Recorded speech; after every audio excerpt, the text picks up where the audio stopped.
हे महात्मन, मेरे पिताजी नहीं रहे, कृपया आप कोई ऐसा उपाय बताएं कि यह सुनिश्चित हो सके कि उनकी आत्मा को स्वर्ग में ही स्थान मिले। युवक बोला।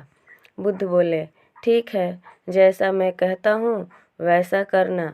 तुम उन पंडितों से 2 घड़े लेकर आना, एक में पत्थर और दूसरे में घी भर देना। दोनों घड़ों को नदी पर लेकर जाना और उन्हें इतना डुबोना कि बस उनका ऊपरी भाग ही दिखे।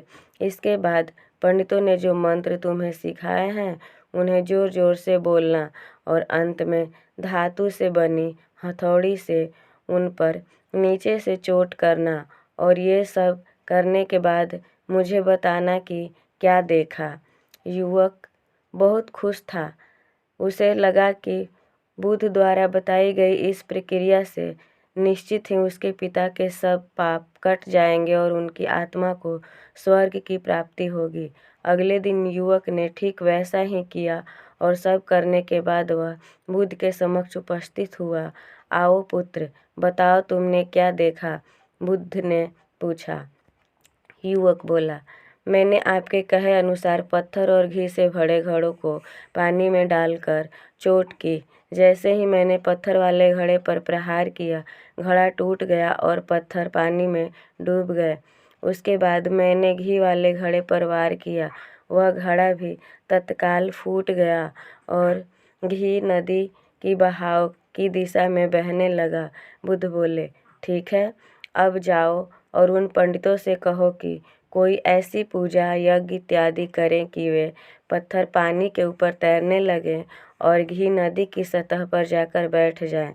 युवक हैरान होते हुए बोला, आप कैसी बातें कर रहे हैं पंडित? चाहे कितना भी पूजा कर ले, पत्थर कभी पानी पे नहीं तैर सकता और घी कभी नदी की सतह पर जाकर नहीं बैठ सकता। बुद्ध बोले, बिल्कुल सही है, और ठीक ऐसा ही तुम्हारे पिताजी के साथ है। उन्होंने अपने जीवन में जो भी अच्छे कर्म किए हैं वो उन्हें स्वर्ग की तरफ उठाएंगे और जो भी बुरे कर्म किए हैं वे उन्हें नरक की ओर खींचेंगे। और तुम चाहे जितनी भी पूजा कर लो, कर्म कांड करा लो, तुम उनको कर्म फल को रत्ती भर नहीं बदल सकते।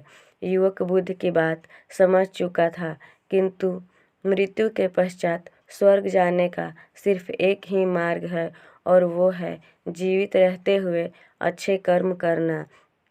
आशा करती हूँ कि ये कहानी आप लोगों को पसंद आई होगी। कहानी पसंद आई हो तो वीडियो को एक लाइक कर दीजिएगा और चैनल पर नए हैं तो चैनल को सब्सक्राइब कर लीजिएगा और हमें कमेंट के माध्यम से बताएं कि कहानी आप लोग को कैसी लगी। धन्यवाद।